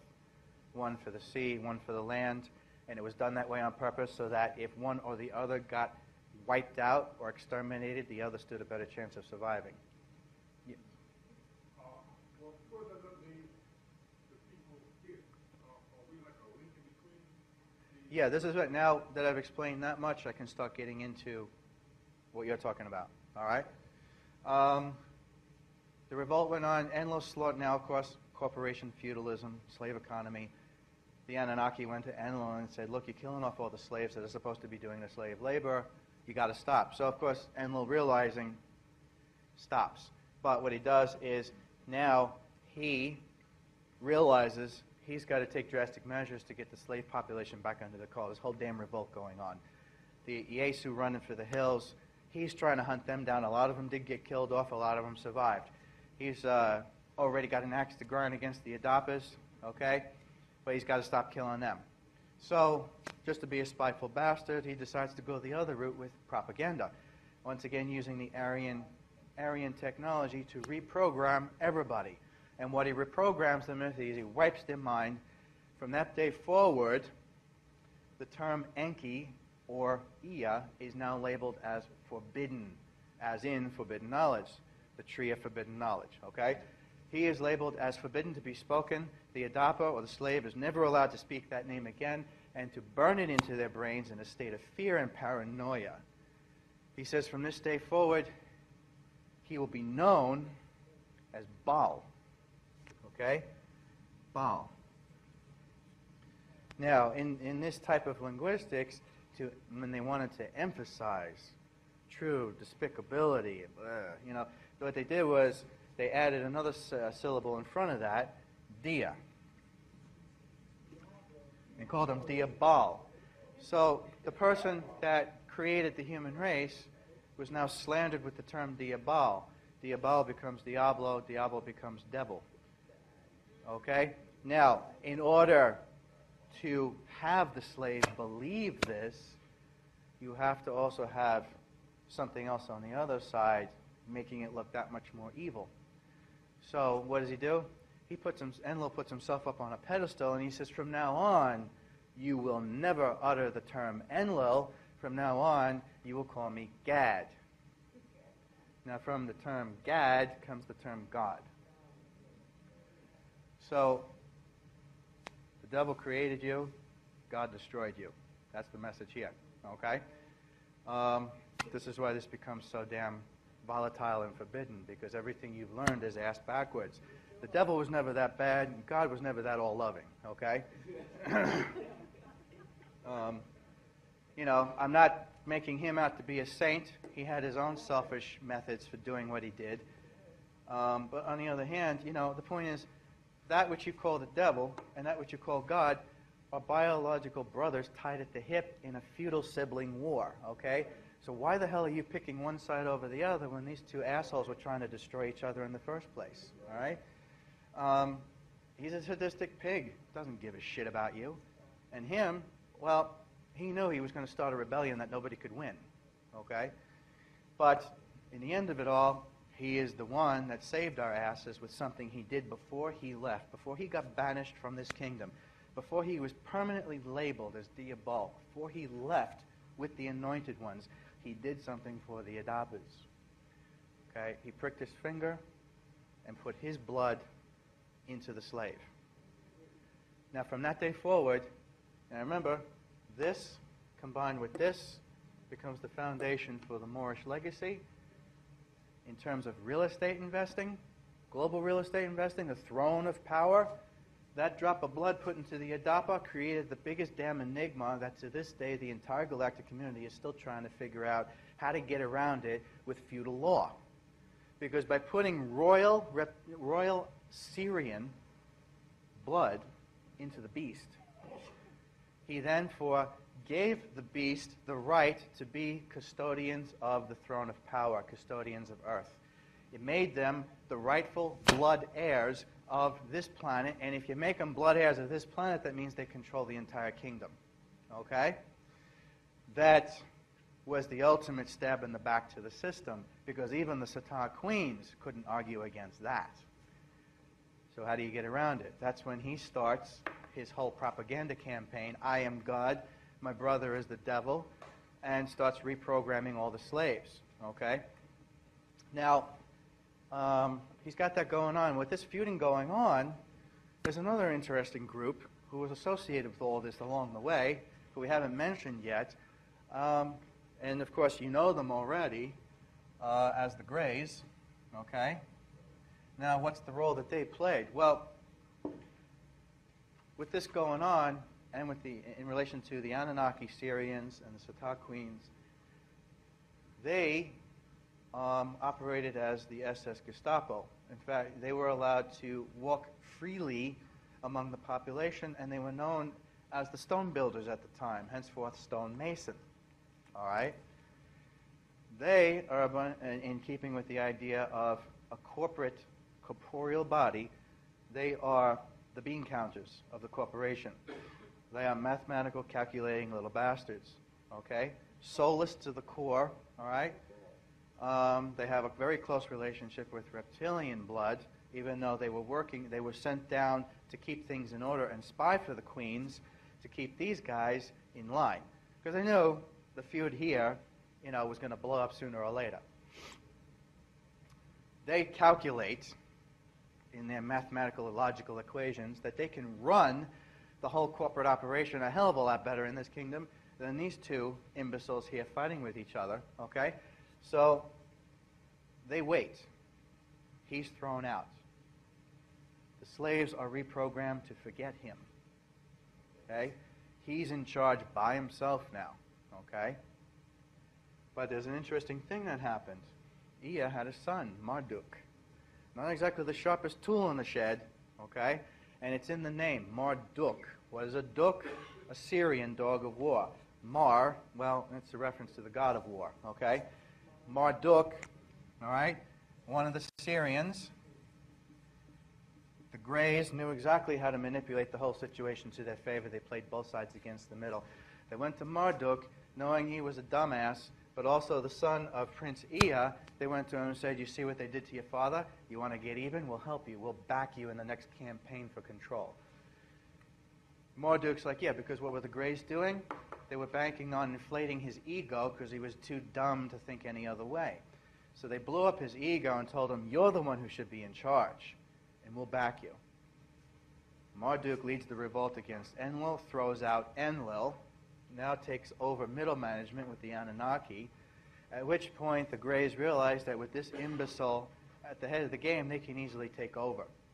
So they follow through on their plot, go after Marduk, throw him out, throw the Anunnaki out, lock down the whole damn kingdom, and from that point on, they take over the entire operation.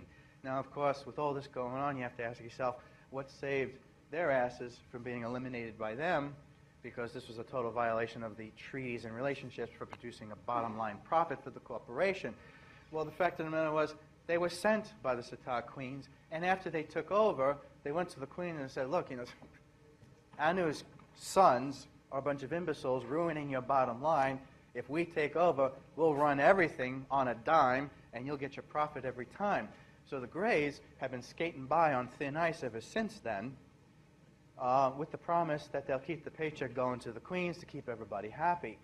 But of course, this created animosity with Anu, who was the favored one by the Sitars. As you can tell, the history of this solar system is like a soap opera on steroids, all right?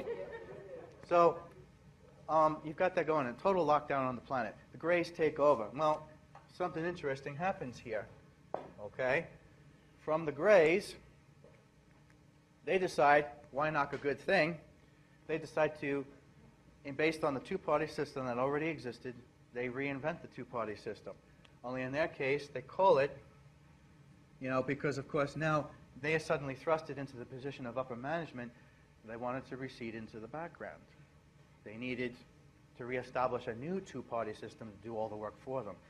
So upper management, in this two-party system that's created by them, they invent the Raka pharaohs,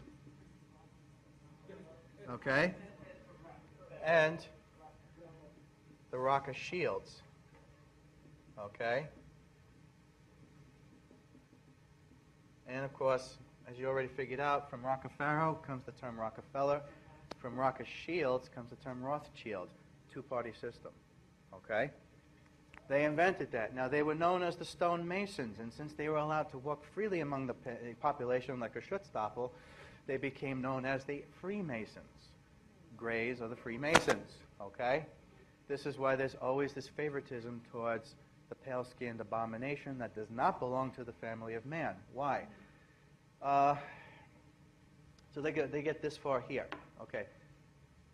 Knowing that,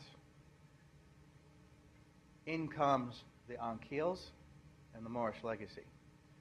The Ankhils, who had a relationship with Ea and Ninhursag, saw all this crap going down. And even though they did not have a direct relationship with what was going on, they couldn't exactly step in forcibly. That wasn't their way. They realized where the gene for passion went and where the royal blood went. Okay? They decided, let's do it that way. This serves as the beginning of the concept of guerrilla warfare, operating underground, all right? From the gene for passion, from the concept of the anointed ones, comes the Moorish legacy. That Moorish legacy is represented by the term Temple of Solomon. And it's in the name just like the word Adam, Solomon. You break it down to 3 syllables, Sol, Oman. Sol is Latin for sun, Om, sound to light. So Om is frequency, and On is Sanskrit for sound to light. Basically, the name Solomon is a linguistic symbolism for awakening the beast. Okay? And of course, the Temple of Solomon is symbolically associated with gold, because gold is the perfect conductor of electricity, which brings us back to the concept of Frankenstein's monster being awakened. Okay? By using gold as a conduit, the beast is awakened. It's a symbolism. Some people argue, oh yes, the Temple of Solomon really exists, there really is the gold. Okay, whatever, but who cares? What are you going to do when you find it? They're going to put a gun to your head and pull the trigger anyway. So who cares if it really exists? What matters is towards this legacy, towards the family of man, it must be understood that the Temple of Solomon is a powerful symbolism for keeping the body healthy and pure. Okay? From what had happened here was that you've got the family of man now, inheriting the Moorish legacy, inheriting the legacy of the anointed ones, through the Temple of Solomon, using it as almost like a filter, a spiritual filter. The gene for passion filtered through the Temple of Solomon becomes what you guys know as the Passion of the Christ. Okay? Now, the term Christ, a bastardized term, spelled with CH, which is an Anglo-Saxon English spelling, totally wrong. The original proper spelling of it, it's not someone's last name. It's a title. It's a title for all major prophets. Every major prophet is called a Christ. It is spelled K-R-I-S-T, not C-H. K-R-I-S-T. Muhammad, the Christ. Buddha, the Christ. Isa, the one you call Jesus, the Christ. Okay? Noble Drew Ali, the Christ. Okay? Adam, the Christ. This is why you get the concept of the Christ energy coming through the bloodline of the prophets. It came from the gene for passion that was pumped into the anointed ones. Okay? Now, being that the Greys were not stupid. They knew what was still there. They knew they couldn't, even with the Arion technology, they couldn't fully erase that gene for passion. They couldn't get to the anointed ones. They were hiding out. And even with the Adapers, they had to constantly keep them brainwashed. And God forbid they should be taught by the Iesu to wake up and realize their true legacy as custodians of the earth. You don't want the slave population waking up to that. What had happened was that with the Moorish legacy coming out of Africa, Mother Africa, all right? That's an important term because later on it's slandered and erased by the Masonic agenda and therefore called the Dark Continent, all right? What had happened was that there was a certain segment of the population in northern Africa which started becoming very warlike, losing its way with Mother Nature, losing its connection and responsibility. Remember, custodians of the land, responsibility to Mother Earth. This particular population in northern Africa started acting very warlike, troublesome. They lost their way. They began to experiment on themselves, mutilate themselves, to the point where they bled all of the color right out of their skin. No more color. They became the pale skins, what you now know as Caucasian. They became so warlike and such a big problem that the rest of the Moorish people got together and was like, what the hell are we going to do with these guys? You know, they just won't stop. They're going to overtake everything and destroy us. So they decided to banish them. This is where you get the concept of being banished from the Garden of Eden, okay? They decided to banish them, and by banishing them, they had to pick a spot to stick them. Well, there's only one continent on the planet that doesn't start with the letter A, and that's Europe. It's in the name, your rope. Rope, you hung yourself, okay? Europe is named after the African queen Europa. Europe was a dead wasteland, and it was used as a transcontinental prison to dump all the assholes who were causing a problem, namely the paleskins. So what happened was they cast it out of Africa because they couldn't stay there anymore anyway. They had burned all the color out of their skin, no more melanin. You can't sit in the sun anymore. I burn like a lobster when I go to the beach. So they had to get out of there anyway for health reasons. There were several reasons. One, they were no longer part of the family of men. Two, they were pale skinned. They couldn't stay in the sun anymore. Three, they were destroying the environment, polluting it, experimenting on themselves in abominable ways, producing these defective genetic offspring that you wouldn't even want to speak of. A good example would be the abominations you saw in Lord of the Rings trilogy, all those disgusting things that were created by Sauron, okay? They dragged them across the deserts of Arabia. This is where the bitterness begins, their pale skin being scorched by the desert, and dumped them in the cooler, less sun-like atmosphere of Europe, and leave them there. Perfect prison. Why?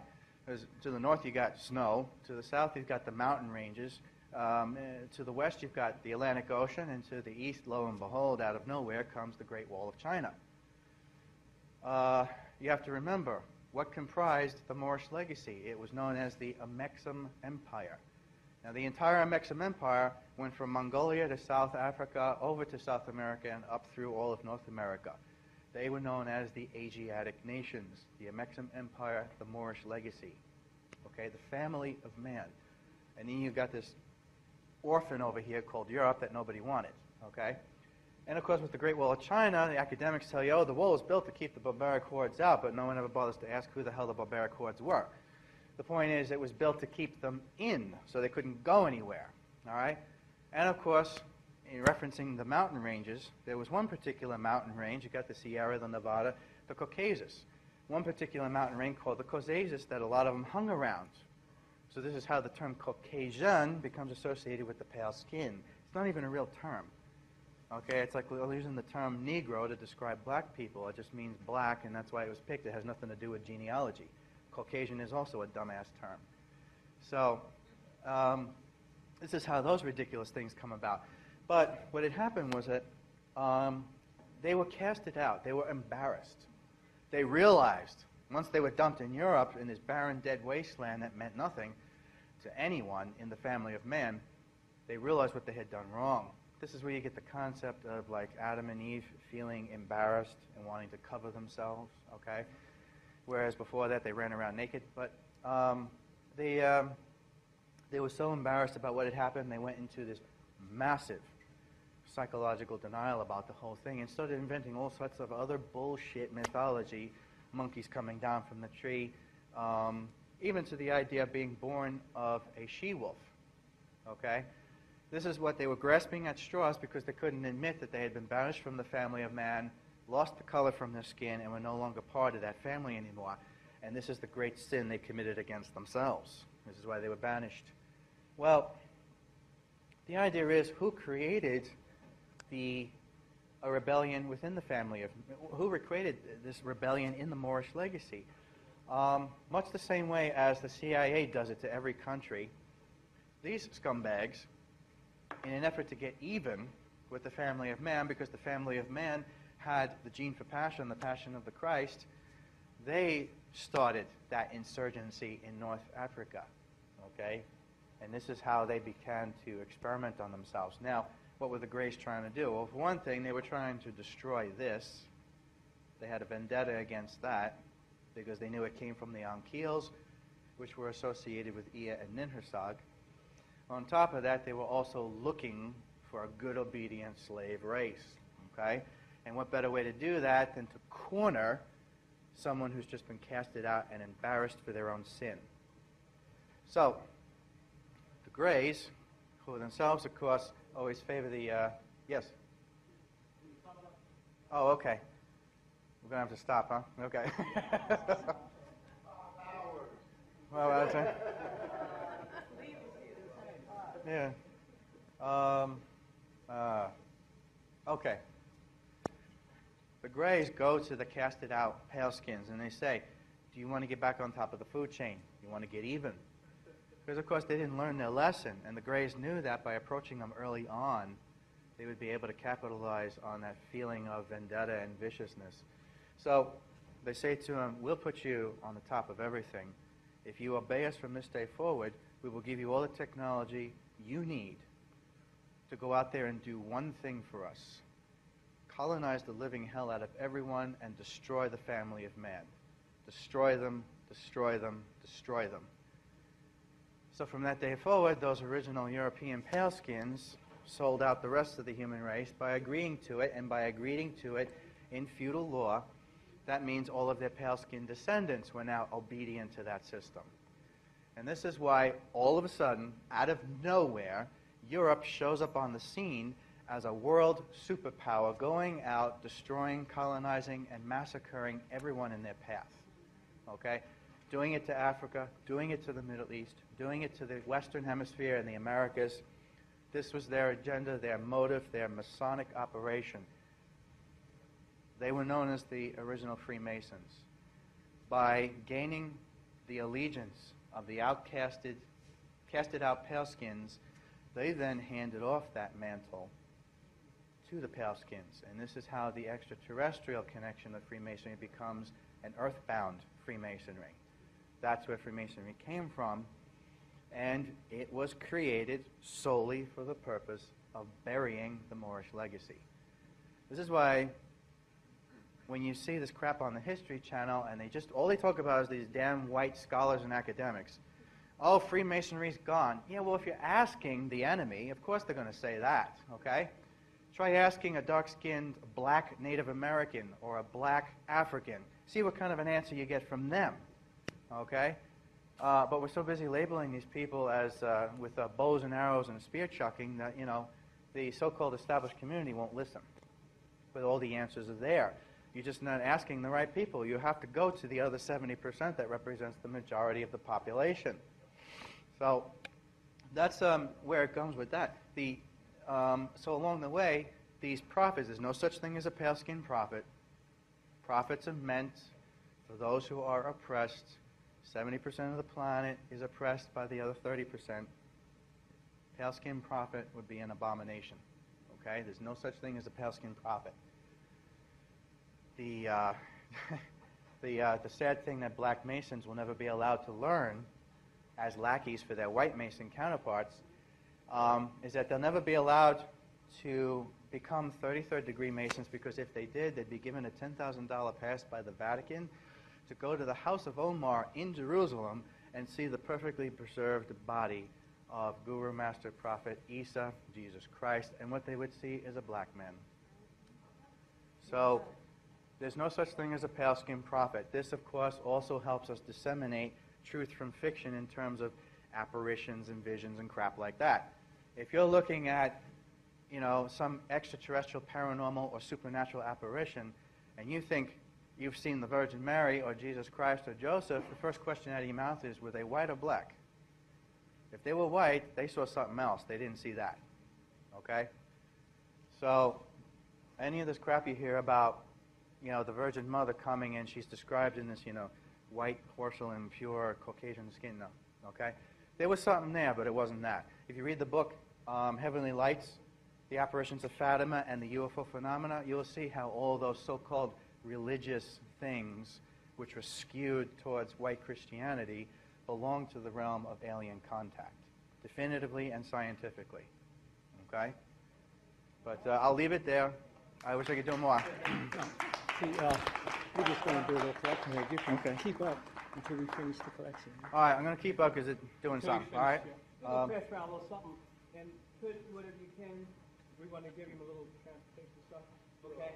And then he'll stop. Okay. But he can continue now through the basket things. If you guys want to ask questions, go ahead. Yes. Your description of the ascension of Europe and what their mission was, or is. Yeah.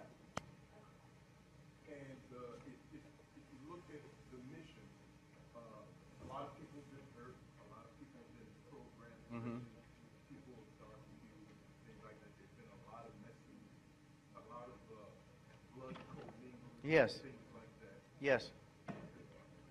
And there really is nobody that's truly pure from what I see. Maybe there is, but I don't think. Can you repeat what you answered? Well, he hasn't gotten to a question yet. So. All right. He's talking about the mixes of the races, mixed marriages, stuff like that. Yeah. All right. So my question is, are all Europeans summarily condemned? Are all non-Europeans, whatever that is, do they have a leg up? Is there redemption? That's my question. Yeah, the thing is this. This is a decree that comes down from the galactic community. If you want to be part of the galactic community, you're going to have to get rid of the pale skin. And the way you get rid of that is start blackening yourself up a little bit, okay? Since the 1970s, interracial marriages have risen from 2% to 7% just here in America. That's a lot, okay? When you consider there's like about 300 million of us in here, including illegal aliens, 7% of 300 million is a lot and a great improvement. And it's got to go more so in that direction. That's why when I hear these people in the metaphysical and paranormal communities, oh, alien contact's going to happen in the year 2008.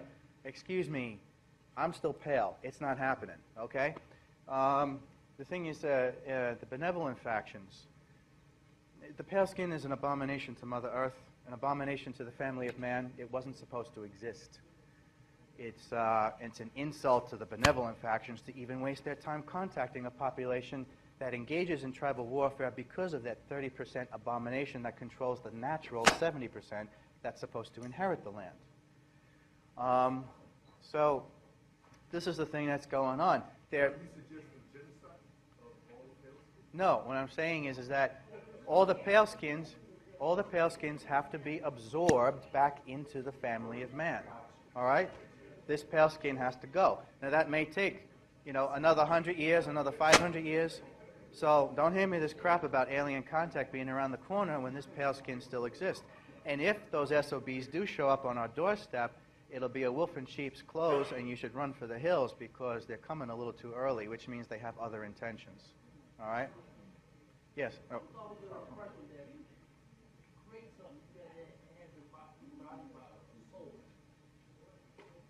The body has to have a soul. Mm-hmm. So once the body deteriorates, dies, where does the soul go? It was created by a crew. Yes, that's another interesting thing. The gene. Symbolically, the gene for passion is the soul. I think, therefore I am. That is the soul. Without that gene for passion, you are nothing. You are an empty, hollow husk obeying commands. This is this process it's a learning process called the process of reincarnation, and this is what. Yes. Okay. Oh, thank you. This is very expensive. Okay. Just a little something. Thanks a lot, man. Thank you so much. Yeah, let's give him a clap, please. Beautiful. Okay. We're gonna have to get him again. Maybe have a bigger crowd. I'll come Part back 2 again, and part guys. 3, Yeah. He does all those kinds of things. I'll definitely come back again. All right. Oh, does anybody have the other photo album? Oh, okay, she's got that. Okay. $12, yeah. And is this what you're just talking about? There's a lot of stuff that's in here that's written in, and it's written in poetic format, symbolism in the poetry. Because I felt that, in a lot of ways, that was the only way to get it into a book like this. There is another book I want to write that gets into this in a more expansive way, a literal way. What you gonna call it? You haven't made up your mind. I haven't made up my mind yet. Okay. Yeah. Do I have to pay you for these? No, those are free. Okay. I'm the DC. Keep that. Oh, I'm thank the you. reason you're here. I'm not interested in nobody else but listening to you. Thank you very much. When I contact you, I'll have some specific questions. Oh, okay, sure. Okay. Wonderful. Thank you. Thank you very much for coming. It's great to meet you. One last question. Yes. What is the benefit of prayer and meditation to what we are right now? The whole, yes. We would like to buy your book. Oh, okay. I'll give it 3 ones back.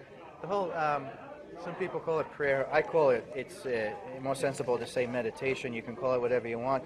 And the reason for it is to cleanse your minds, because in order to cleanse the Temple of Solomon, you have to first start with the mind. And the reason you start with the mind is because they use psychological warfare against the human race. So what you're going to access, when you meditate, you're going to access something. What you're going to access? Something that's already in you?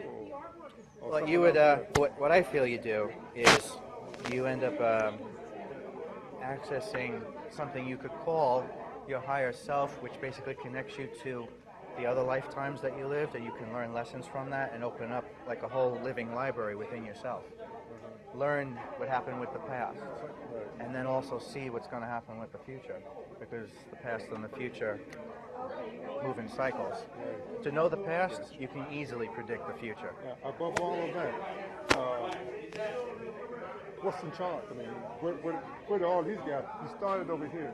Yeah. At this point in time, the system is still a two-party system. It was. Yeah, but what's controlling that?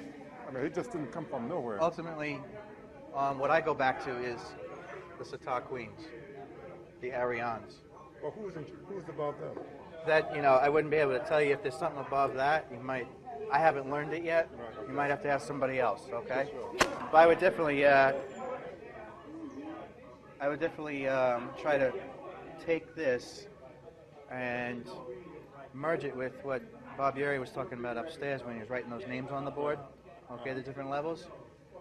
I would think these are the pale-skinned whites. Okay, so they're called Aryans, but he also called them Kordax or Kori. I forget the name he used. You can ask him again. That term he used would be right here. Can we study ancient Egypt and pull something from that?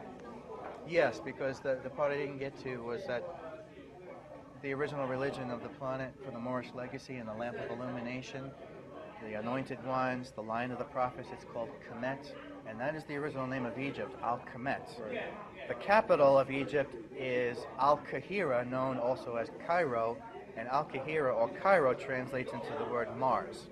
Henceforth, Sidonia Codex I mentioned earlier, the Martian geoglyphs, the Mesoamerican geoglyphs.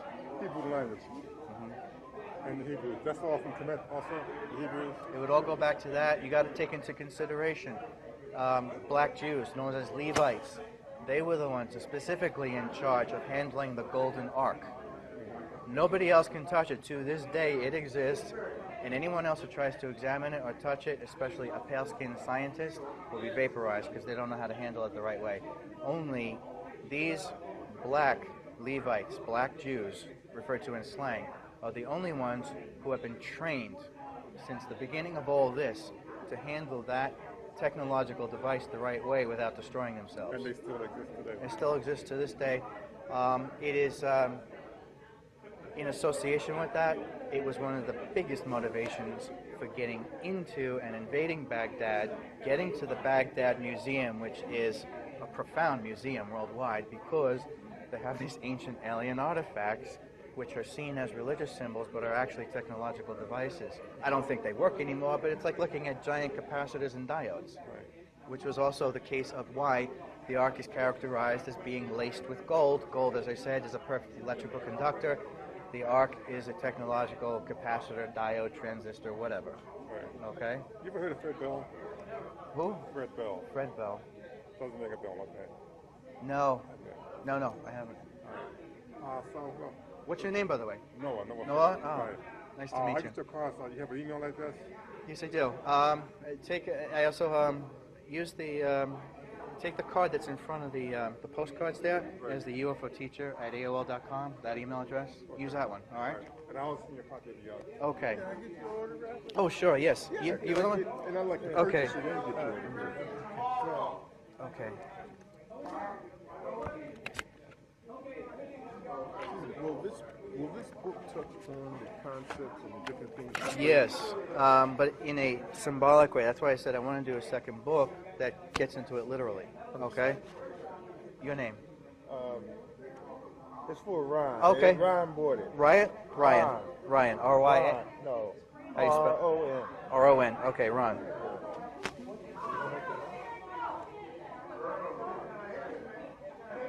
You know, I was thinking back in Europe during the time of feudal kingdoms and all of that, the Moors were also had shields and different things showing that they were in rulership in the feudal kingdom. Was that a part of the civilizing? Thank you. Was that a part, what you're saying, of the civilizing process, the mating with Moorish, like in Scotland and Britain, they had, they showed that there was a Moorish legacy, the shields, what do you call it? I think a lot of that comes directly from the legacy of the Sasquatch or those kind of anointed ones, because every culture has one. This is where the Scots got the idea of fighting from the hills and using guerrilla weapon. What the Scots learned is also what was taught to the Native Americans, who then passed it on to George Washington to win against the British. Okay. Yeah. My simplified question. Was all this commingling, was that meant to be part of a civilizing process? Yes. Humanizing? Yes. It was meant to create a gateway or a doorway for the pale skin to come back home, come back to the family of man, so that you wouldn't Because ultimately, if people of color of hue want to inherit the legacy of custodianship in this kingdom, they must rescue the pale-skinned brother and sister from annihilation, because being that they're the ones in power, if they are allowed to destroy themselves in an act of genocide, they're also going to wipe out everybody else, black, white, or otherwise. So that's why the mandate comes down from the galactic community: get the damn paleskins back into the family of man, otherwise you're all dead. Because as long as that pale skin exists, so does the nuclear bomb.